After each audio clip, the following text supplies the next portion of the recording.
The New Testament presents itself as being an historical document, a record of historical events by eyewitnesses.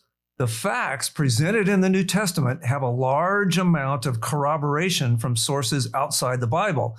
Many of the people in the New Testament are well documented in secular history. Dozens of people and hundreds of historical facts mentioned in the New Testament are corroborated by secular history. Therefore, since critics can't make much progress attacking the Bible from the facts, one of the common objections to the truth of the New Testament is claiming the Bible to be historical fiction and dismissing the events and miracles outright.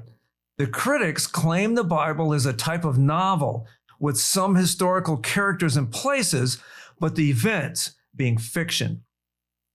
Let us turn to how the Bible style of writing is evaluated, not by laymen, but by literary scholars. I know of two scholars who were atheists who were teaching literature at the university level, then became Christian when they turned their eye towards the Bible. Dr. C.S. Lewis was a professor of literature at Oxford and Cambridge. He said the following: "All I am in private life is a literary critic and historian. That's my job. And I am prepared to say on that basis, if anyone thinks the Gospels are either legend or novels, then that person is simply showing his incompetence as a literary critic. I've read a great many novels, and I know a fair amount about the legends that grew up among early people, and I know perfectly well the Gospels are not that kind of stuff." The second scholar is Dr. Holly Ordway, who is also an atheist with a PhD in literature teaching at the university level, who then became a Christian partly by reading Christian literary works.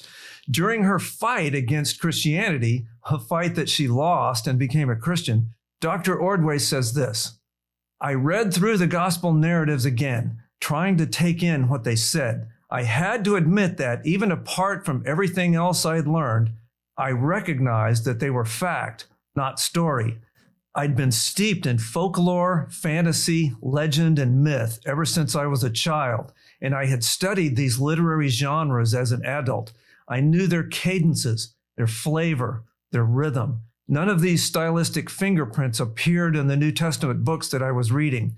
In Paul's letters, I heard the strong, clear voice of a distinctive personality speaking of what he knew to be true. The Gospels had the ineffable texture of history with all the odd clarity of detail that comes when the author is recounting something so huge that even as he tells it, he doesn't see all the implications." So when we examine the historical narratives of the New Testament, we have not only external factual corroboration of the minute details, we also have testimony of expert witnesses that tell us the accounts do not exhibit the style of fictional writing. As with anything historical, we cannot prove the New Testament narratives the same way we solve a math problem or do a tabletop empirical experiment. Instead, we look at the evidence and determine what is reasonable. The New Testament accounts show all the signs of being exactly what they claim: eyewitness accounts of actual historical events.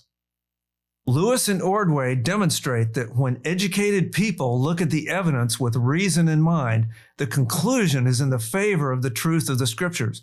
We would all do well to read the Bible with these facts in mind. We at Reasoning Through the Bible invite you to see our longer verse-by-verse Bible studies. As we go through the text, we provide answers to common questions, introductions to theology, and occasional apologetic topics such as this one. You can find out more about our ministry at reasoningthroughthebible.com. Thank you for watching and listening, and may God bless you.